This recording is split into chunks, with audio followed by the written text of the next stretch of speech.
এই ব্রোগনভিলিয়ার গাছটা বড় হয়ে গেছে, লাগিয়েছিলাম কতটুকু আপনাদেরকে দেখিয়েছিলাম, অনেক বড় হয়ে গেছে। এবার আমি আর কাটিং করব, কাটিং করে ঝপালাটো করব। হয়েছে পাতাগুলো ঝরিয়ে দিল, তখন ফুলটা বেশি হবে, পাতাগুলো আমি ঝরিয়ে দেব। আর এখান থেকে কাটিং করে নেব।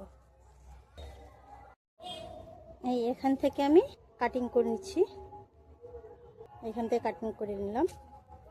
দেখুন এই ডালটা কত বড় হয়ে কেটে দিয়েছি, কিন্তু এটার আমার কলম করলে হবে এতটা থেকে হবে, আর এগুলো নরম ডাল। আর পাতাগুলো আমি এরকম করে ছিঁড়ে দেব, এরকম করে ছিঁড়ে দেব। হাতে একটা আমি তারে নিয়ে আসছি, মোটা তার, এটার শেপে নিয়ে আসার জন্য এটা আমি সাইজ করছি।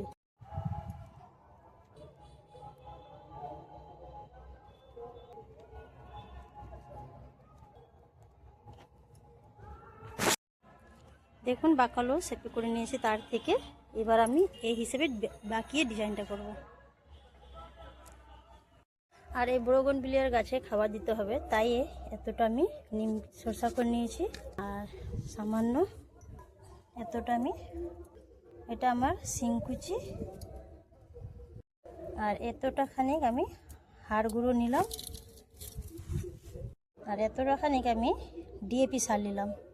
আর এগুলো দিল পাতার থেকে ফুল আসবে বেশি, পাতা তো আসবে না, সামান্য আসবে, আসলেও ছিঁড়ে ফেঁকে দিল ফুলটা বেশি আসবে। এতটা করে আমি দুবার দিয়ে দেবো।